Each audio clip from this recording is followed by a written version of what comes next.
if mom already said no, or dad already said no, and you go to the other one, your consequences will be double. Kenalkan anak ke Kristus, there's no a curriculum yang parents mesti bilang, oh, nggak ngerti saya gimana caranya. No, just you live your daily lives. If you trust God and you show you honor God, you already introduce your child to Christ. Mungkin banyak juga orang tua yang ingin melakukan itu, memperkenalkan Kristus kepada anak-anak sejak mereka kecil. Bagaimana ibu itu memperkenalkan anak-anak kepada Kristus kepada anak-anak melalui daily life, melalui keseharian hidup itu?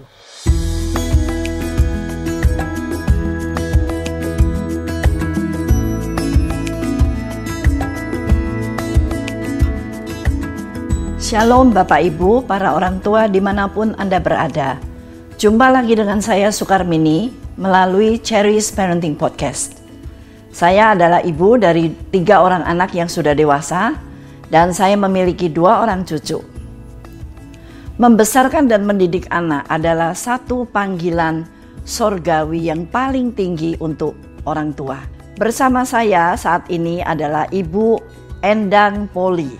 Apa kabar Ibu Endang? Baik Ibu Mini, thank you for listening. Yes. Ya, Ibu Endang bersama dengan suaminya Pendeta Benjamin Poli melayani di gereja First Evangelical San Gabriel Valley di Rosemead, California. Ibu Endang telah melayani bidang pelayanan anak sebagai direktur selama 18 tahun. Kali ini bersama dengan Ibu Endang, kita akan memperbincangkan tentang satu topik yang kedengarannya sangat sederhana tetapi itu sangat mendalam, yaitu bagaimana orang tua sebagai instrumen atau alat di tangan Allah yang mencipta anak-anak kita dan mempercayakannya kepada kita. Saya percaya melalui pengalaman Ibu Endang yang sudah belasan tahun di dalam pelayanan anak, Tuhan akan berbicara kepada setiap kita, baik itu pengetahuan maupun inspirasi yang Tuhan nyatakan pada kita.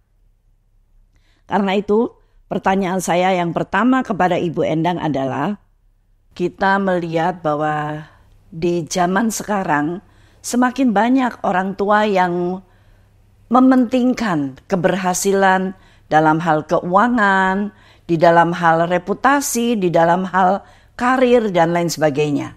Untuk itu orang tua begitu memberikan perhatian yang besar di dunia di luar rumah atau keluarga. Tidak heran mereka pergi pagi pulang malam.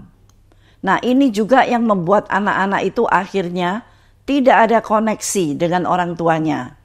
Semakin banyak kita melihat betapa anak-anak itu spend atau melewatkan banyak sekali waktu dengan orang-orang yang bukan papa mama, orang-orang asing. Nah, dari orang-orang yang bukan papa mama ini jugalah anak-anak itu belajar banyak hal. Nah, bagaimana ibu memandang fenomena seperti ini? Dan bagi ibu, apa krusialnya anak-anak itu didampingi oleh orang tuanya sendiri?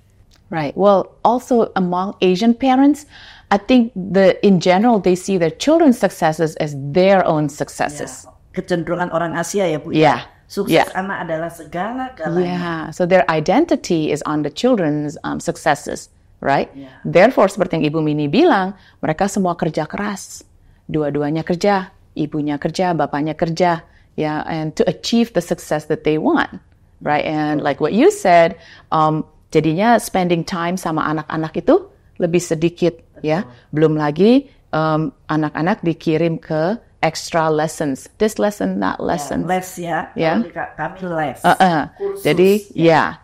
Lalu dengan waktu yang sisa sedikit itu, not much meaningful conversations between children and parents. Tidak ada pembicaraan yang mendalam. Right. And in a very little bit time we spend on gadgets maybe, social medias maybe, right? And so that's really hard. And kids ended up being filled with values from everyone else, everywhere else, but not from their parents. Tentu saja pengaruh dari sosial media dan pengaruh luar itu lebih besar daripada pengaruh papa mama ya. Yeah, because time tells, ya kan? Ya. Nah, So what's wrong with that? What's wrong getting values from the different teachers, the different influence gitu ya?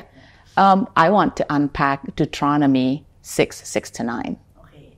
So Kitab Ulangan 6, 5-9 itu God's commandments for parents.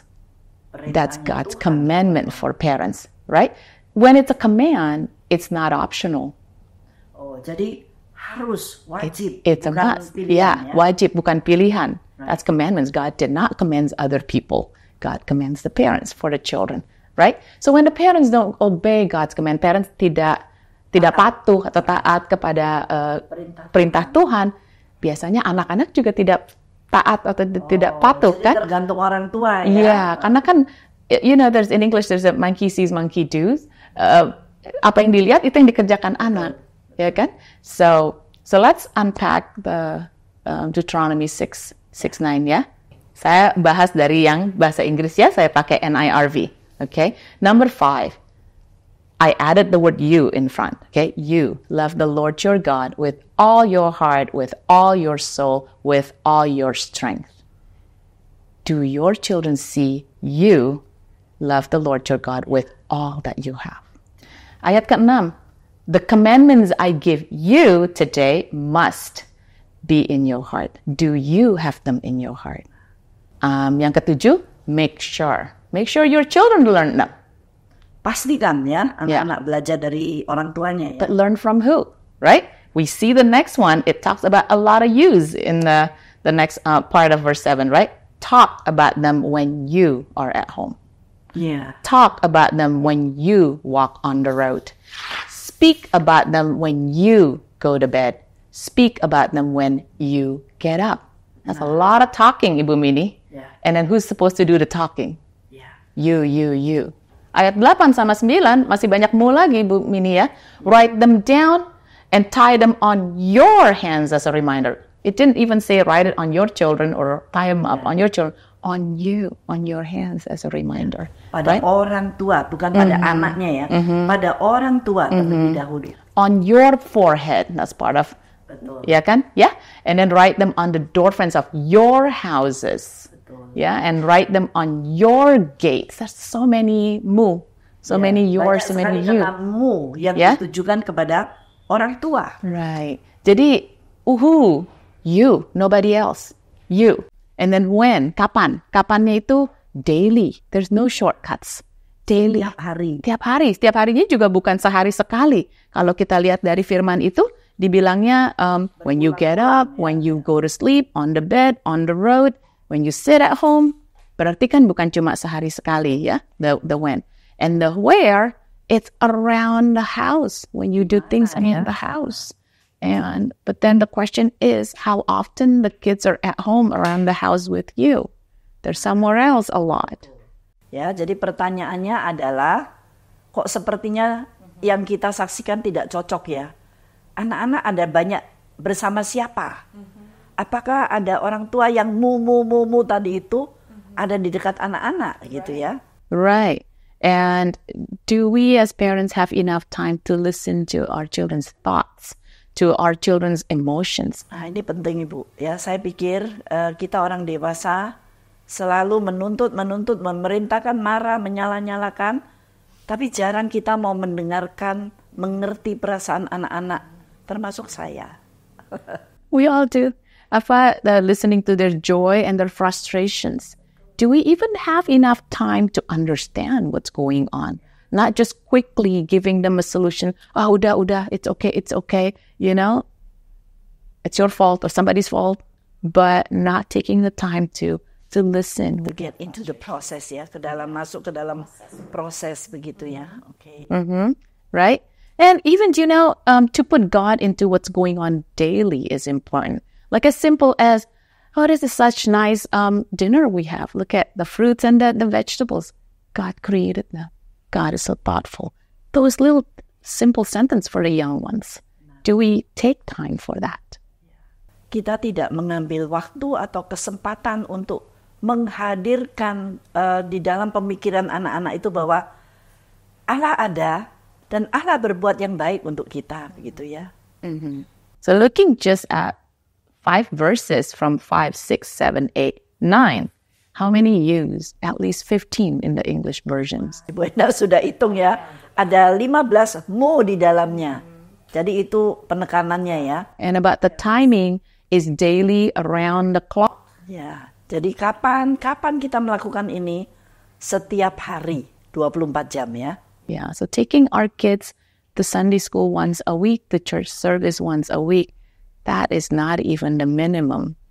Nah, saya pikir ada sesuatu yang krusial dalam tugas orang tua ya, yaitu memperkenalkan Kristus sebagai Tuhan dan Juru Selamat sejak mereka kecil. Nah, bisakah Ibu memberikan gambaran kepada orang tua? Mungkin banyak juga orang tua yang ingin melakukan itu, memperkenalkan Kristus kepada anak-anak sejak mereka kecil. Bagaimana Ibu itu memperkenalkan anak-anak kepada Kristus kepada anak-anak melalui daily life, melalui keseharian hidup itu? I think it's easy. Just go back to Deuteronomy 6:9 again. Ya, kembali tadi itu ya, ulangan 6 ya. It's your job. That means God will enable you. God will give you the wisdom. God will give you the strength. Right? The time, you need to make the time. God has given you the time, but you need to make the time for it. Tapi Ibu, banyak orang tua yang punya pilihan lain. Maksudnya, hidup tidak hanya untuk parenting anak-anak. Ada banyak, ada bisnis, ada masalah ya ekonomi, kesehatan lah, apa segala macam. Dan mereka punya agenda sendiri. Ya, jadi ini yang mana? Jadi ini punya anak kok jadi repot ya. Jadi banyak sekali yang harus diurus begitu. Nah, bagaimana Ibu memandang itu? Well, buat saya mungkin satu yang I make it really simple. God commands it, I do it. Right? That means putting the priorities, set the priorities. Harus ada prioritas tertinggi. Seperti kalau kita mau pergi juga, kopernya cuma segitu, weight-nya cuma boleh bawa 25 kilo. And there are things that we decide, well, I guess we're not bringing this. Take it out, right? But a lot of times, parents probably take out the most important things. The time to be with the Lord. The time to even sekolah minggu aja seminggu sekali ya. I see more and more, especially in the States, in California, where we're at. Oh, nggak datang. Oh, ada piano lessons on Sunday morning. Oh, ada drawing lessons. Ada robotic club on Sunday morning. Then it's easy to say, then which one that we're not doing? Going to church. Paling gampang untuk dihilangkan ya acara going to church itu ya. As simple also as there's a birthday party on Sunday morning. Jadi tidak ada mengutamakan, memprioritaskan ya, mengkhususkan ya. Kenalkan anak ke Kristus. There's no a curriculum yang parents mesti bilang, oh nggak ngerti saya gimana caranya. No, just you live your daily lives. If you trust God and you show you honor God, you already introduce your child to Christ. Jadi tidak perlu kurikulum khusus memperkenalkan Kristus kepada anak. Hanya dari kehidupan nyata orang tua setiap hari ya, yang mereka lihat. Yang di kitab Ulangan itu kan bilang, mula-mulanya the command was that it has to be in your heart. It has to be in your heart. If it's not in your heart, it's not important to you, it's not your priority, it's not in your heart, right? Once it's in your heart, you will be passionate to show it to your kids. It doesn't take far. Berarti orang tua ketika mereka itu sudah dipercayakan anak kepada Tuhan, mereka harus pilih. Dan mereka harus mengangkat atau meninggikan apa yang memang paling penting dalam hidup berkeluarga, hidup anak. Ya. And maybe some parents don't know that God has special promises for parents. Because He said that children are a gift from the Lord, blessings from the Lord. To have kids that come with the blessings. Ya, janji Tuhan itu ya Bu ya. Oke. Nah Ibu, salah satu juga yang membuat orang tua pusing adalah kalau saya melihat kalau saya dulu terhadap papa mama saya, maunya nggak taat, tapi harus taat. Jadi kami takut, kami taat, begitu ya. Nah anak-anak zaman sekarang itu sepertinya orang tua banyak sekali mengeluh, sulit sekali untuk membuat mereka taat. Nah ada pendapat dari Voddie Baucham ya, jika orang tua itu berhasil membuat anak-anaknya itu dokter, pengacara, atlet, musikus yang besar, yang hebat-hebat, tapi mereka itu tidak melatih anak-anaknya untuk menghormati orang tua, menaati Tuhan, sesungguhnya orang tua itu sudah gagal. Nah, Ibu, Tuhan mendidik anak menghormati orang tua dan menaati Tuhan, itu bukan hal yang gampang ya. No, it's not. Karena kita dealing atau berurusan dengan anak-anak yang berdosa. Seperti kita, orang tuanya juga berdosa begitu ya. Apa pandangan Ibu tentang hal ini? I think I still hold on to Deuteronomy 6:9. Wah, dia masih berpegang kepada Ulangan 6 tadi ya. Karena dengan kita kerjakan, yes, anak-anak ngelawan, tetapi dia lihat, there will be times that they come to their own, they meet God themselves, and they will remember what to do. They will know what to do. Ya, jadi ada komitmen, ada kesungguhan hati, tekad orang tua untuk berpegang kepada perintah dan kebenaran Tuhan itu. Karena seperti kita juga, umpamanya kita lihat sesuatu, tapi it's not important, but we've seen it already, kayak iklan atau apa gitu ya. And then one day we are in a situation and you remember, I've seen that tool. I'm gonna go get that tool now. Pernah ada, ya, sudah dipersiapkan untuk kalau pada satu saat mereka terima Tuhan Yesus atau pada satu saat ketika Roh Kudus bekerja dan mereka mau taat, sudah ada di sana. Ada masalah atau ada apa, then they will turn around. They see something, they'll turn around. So the goal isn't to create a perfect child. The goal is to fill them up. Because kayak library, ya, ada buku-buku yang kita nggak penting baca, tapi pada saatnya nanti, we need that book. We know it's in the library. Benar. That's the job of the parents, to fill it up. Tetapi kecenderungan orang tua adalah melihat berhasil, anak berhasil taat, berhasil ini, berhasil itu gitu ya. Kita hanya ingin lihat hasil, tapi tidak cukup sabar untuk menjalani proses itu. Ya, jadi dari apa yang Ibu Endang tadi kemukakan, saya merasa ya orang tua bisa saja bosan, jenuh, bahkan sampai marah. Ya, ini kok anak susah sekali begitu ya. Tapi kita hanya perlu menantikan waktu Tuhan ketika kita sudah fill in, isi sampai sebanyak-banyaknya, sampai pada satu saat itu Tuhan pakai. Tapi Ibu Mini, ada yang bikin lebih susah memang. Seumpamanya orang tuanya itu tidak satu kata, Ibu Mini. Orang tuanya not in one word. Tidak sehati ya. That makes it hard because the kids see two different things going on. Then here comes mungkin ada grandparents yang tidak ada boundaries yang jelas ya. Jadi grandparents ikut campur gitu ya. Then the kids see 2-3 different things. And the kids will say, Mom said it's okay. Dad said it's okay. Grandma said it's okay. So I'm not going to listen to you, Dad. Or the other way around. Right? That makes it hard. When the parents not in one word. When our kids were little, they figured it out really quick. Mom said no, they run to Dad and ask the same questions. And Dad probably think that was okay and said yes. Then Mom will say, wait, I said no to you. And I said, but Dad said it's okay. They are young age when they figure it out. But then we set the boundaries really clear. And we said, if Mom already said no, or Dad already said no, and you go to the other one, your consequences will be double. Jadi ada sense, ada rasa dari anak-anak yang jangan coba-coba bikin papa dan mama ini sepertinya ada dua pendapat. Karena mereka sebetulnya sehati dan kompak. Dan tidak bisa kena ombak apapun itu berubah begitu ya. Nah Ibu, adakah, ini tentu sulit ya, papa dan mama sehati. Kita sadar ya di dalam kita membesarkan anak, sebetulnya banyak sekali waktu di mana papa dan mama itu nggak bisa sehati.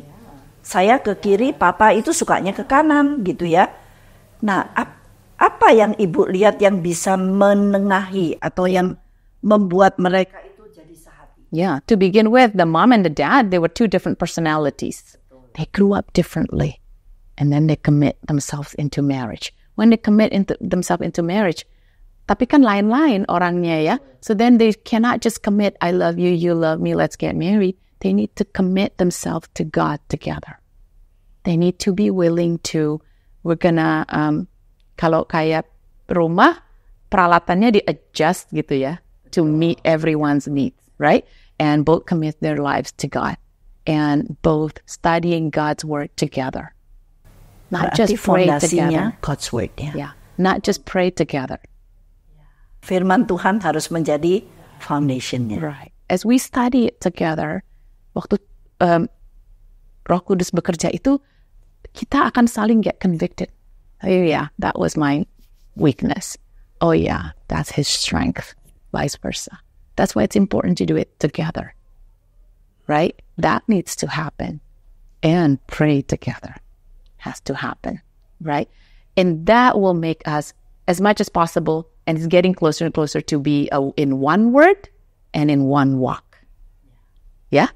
And waktu kita study God's words together, then we will be able to draw our strength from God's word. Parenting is not easy. We need to draw the strength from God's word. Berarti firman Tuhan itu fondasi. Kenapa dia itu sangat mendasar? Itu karena dari sanalah papa mama itu mendapatkan apa yang berkenan kepada Tuhan yang benar dan yang tidak benar. Nah, dan dari sana juga itu kesehatan papa mama bisa terjadi. Dan dari sana juga lah mereka itu mendapatkan kekuatan untuk berkata-kata kepada anak dan juga bertindak. Karena firman Tuhan itu the sword of the Spirit. Ya, itu adanya di the sword of the Spirit. Ya. Itu yang diperlukan karena as parents we need to guard our children. The enemies come to steal and to destroy. The enemies come cari celah. Kalau kita nggak tutup celah itu, gampang mereka masuk dari mana. Saya suka istilah ibu protect, melindungi. Orang tua melindungi anak. Berarti apapun yang orang tua lakukan kepada anak, even itu mungkin menegur anak dengan keras, memberikan konsekuensi karena kesalahannya, itu adalah dalam rangka melindungi. Ya Bu, ya itu indah sekali. Well, speaking about marriage, Ibu Mini, bukan cuma kita commit with each other, kita commit dengan Tuhan. I have two other things that I think is very helpful in my marriage, and I think it will be helpful also in other people's marriage. To learn each other's love languages, and also to learn each other's language of apology. Belajar bahasa kasih orang lain, apakah itu suami dan anak-anak, rasanya sangat menolong kita untuk melayani dia, ya Bu ya. When you feel love, wouldn't you want to give more to your spouse, to your children when you feel love, right? So that actually also ease some, kalau ada conflict, it's easier to resolve because you feel the love. But if you don't feel love and here's come conflict, it will just build resentments. Saya belajar komunikasi, bahwa untuk menyampaikan apa yang kita maksud kepada audiens kita, study your audience. Exactly. Belajarlah dengan siapa engkau itu berurusan, berhubungan begitu ya Bu ya. It's not just me. Right. Tapi Tuhan Yesus juga ajar begitu kan, right? To serve others first. He's the one that's showing. Tapi Bu, saya pikir ya, love language itu probably easier karena kan lagi senang hati, happy gitu ya. Yang lebih susah kalau saya bilang itu language of apology. Karena dalam keadaan marah, minta maaf. Nah itu kita mengerti each other's language of apology, itu very important. Sebab kalau umpamanya suami saya berbuat salah ke saya, menurut dia sudah minta maaf dengan caranya dia, tapi buat saya, he didn't say sorry, he didn't mean it, he was not really sorry. How can I speak his love language? Kan ada resentment. Berarti dua orang laki dan perempuan kalau sudah menikah, itu bukan jobless ya Bu ya. Wah, banyak sekali yang harus dilakukan ya sampai mati ya Bu ya. Nah, tetapi saya melihatnya dari apa yang Ibu sampaikan, baik itu papa mama saling mempelajari love language dari partnernya, juga bagaimana mengutarakan permintaan maaf, apology. Sepertinya ya itu cuma kerjaan papa mama. Tapi saya melihat di balik itu, anak-anak itu sedang mengamati, sedang melihat dan sedang belajar. They learn from watching. Kalau itu ada saying bilang, the days are long, but the years are short. Waktu mereka ada kesempatan di rumah, that's when they watch you. How long? Not very long. And then they go out from our home, they go to college, they get married, they no longer see. Right? So make terbatas the ya. most of opportunities. Tahun-tahun membesarkan anak itu terbatas sekali, hanya sebentar. Ya, Yeah. oke Ibu. Nah, Ibu dan Bapak membesarkan 2 orang anak, ya. Nah, ya pasti tidak mudah, ya. Mau anaknya 4 atau 6 atau 8, pasti tidak mudah. Come from the same parents, 2 different people. Benar sekali. Nah, di dalam perjalanan yang panjang ini, kira-kira apa ya, bagaimana Tuhan itu membentuk Bapak dan Ibu?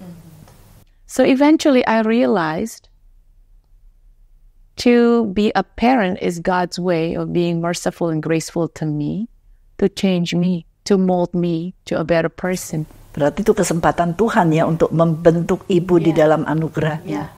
Yeah. And so I learned about God's grace and mercy for me. I learned about myself more. Because, I think everyone thinking that kita yang normal, everyone else not normal. Everyone else is weird. We're the good ones. No, I learned my own weaknesses. I learned my own sins. God, uprooted my sins. God flipped the rocks to see what's under. Ya, membukakan, membeberkan supaya mata kita bisa melihatnya. Terus setelah berapa puluh tahun membesarkan anak sampai sekarang anaknya sudah menikah, apakah Ibu merasa Ibu adalah pribadi yang berbeda dari dulu waktu anak baru lahir? Yes. In the beginning you were saying, not in the beginning, somewhere in the middle you were saying, wah Ibu orangnya strict or something. That's what you say. I am. And I thought, I know a lot. I have good standards. When God placed the 2 kids and a husband, I learned that I need to go with God's standards.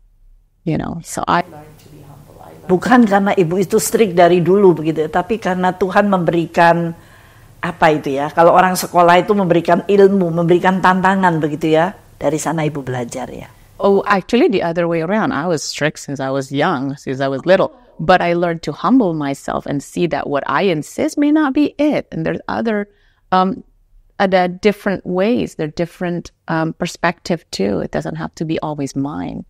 So I learned to let go. Actually, that's what it is. I learned to let go. I don't always have to be gung-ho, hanging on to what I think is right. Jadi Tuhan juga selama proses membesarkan anak ini memoles ya, ya membentuk ketegasannya Ibu itu ya. I was saying that my daughter a long time ago, she found a quote. She took a picture and sent it to me. It says, "Mom, I made you a proud mom." She's by the book basically. But the brother makes you a humble mom. And that's very true. And when I look at it, do I want to be a proud mom? Or I should be a humble mom? I think a humble mom. So God really put the 2 really well, perfect for me to shape me. And I think that's for all parents. Their children are blessings from the Lord for them to be better people. Yeah. Oke, Ibu, saya harap parents yang mengikuti podcast ini juga diberkati Tuhan melalui apa yang Ibu saksikan ya, membesarkan anak-anak begitu. Nah, Ibu sebagai seorang mom dan sekarang seorang nenek, apakah Ibu ada satu pesan atau something to say untuk orang tua yang sekarang ini sedang membesarkan anak? As parents, you tried this, you tried that, you read this, you read that, you listen to this, you listen to that. They're all helpful. Yeah, not all helpful and bring you to a point where you're at. But I think of everything that I learned, that I tried, that I think helpful in my parenting years, in my years being a wife, I think it's praying. Praying, not just praying, but praying verses. Praying God's promises. So know the verse, know God's promise, and pray based on God's promises. And I am blessed to have known at least 3 books, 2 by Stormy O'Martians, Praying Wife, and the other one's Praying Husband. And then we also learned from Judy Brand, that's praying scripture over your children, over your teen. Right now we're using over your adult children. Okay, so when we pray God's promises, it's not to change or to remove the storm, but it's to hold you tight during the storm. You can Google it or go to YouTube, look for the eye of a storm. The eye of a storm is the center of a storm. Think about a tornado. When you see a tornado spinning, that's really crazy. The damage is devastating. It could ruin a whole city. But inside the tornado is actually a very tranquil, quiet, peaceful spot. Scientists have learned to launch devices to put it inside a tornado and to see how quiet and tranquil inside that crazy storms that's hitting and destroying. And I think parenting and marriage life is a storm of its own. It's a storm of its own. Hanging on to God's word, know God's promises, praying God's promise, God's verses over yourself, over your children, over your husband, over your situation will put you right there in the center of the storm, in the eye of the storm, and experiencing God's peace, experiencing God's moment when he said, be still and know that I am God. Imagine that. You're sitting there, because the storms are a must. God put storms there in our lives to strengthen us, to learn to depend on God, to learn about ourselves. The storm is a must, just like athletes. It's a must for them to practice hard. It's a must for them to keep adding the weight that they lift. Otherwise, they can't compete. So God placed the storm for us. And I want to close this with from Joshua 1:9. Parenting is not easy. Parenting is hard. But God said, do not be afraid. Do not be discouraged. For I will be with you wherever you go. That's what God said. Hang on to God's promise. Pray over it. And experience how God strong arm holding you up. And you'll see the storm going. And eventually it'll die down. And you'll see the beautiful creation of the Lord. Terima kasih untuk menguatkan kami, untuk membuat kami itu lebih sadar bahwa Tuhan terlibat di dalam setiap parenting journey yang orang tua itu lakukan. Terima kasih banyak. Nah, Bapak Ibu, ini adalah akhir dari pembahasan kami berdua ya. Saya berharap apa yang kami bahas itu sungguh menguatkan iman Bapak Ibu, dan Tuhan menolong kita semua untuk bagaimana lebih mampu menghidupinya, firman Tuhan, kebenaran Tuhan itu. Bapak Ibu, ingatlah bahwa ketika orang tua itu bertumbuh, anak-anak pun akan bertumbuh. Maka dengan demikian, sampai jumpa pada episode yang akan datang. Terima kasih banyak. Tuhan memberkati kita semua.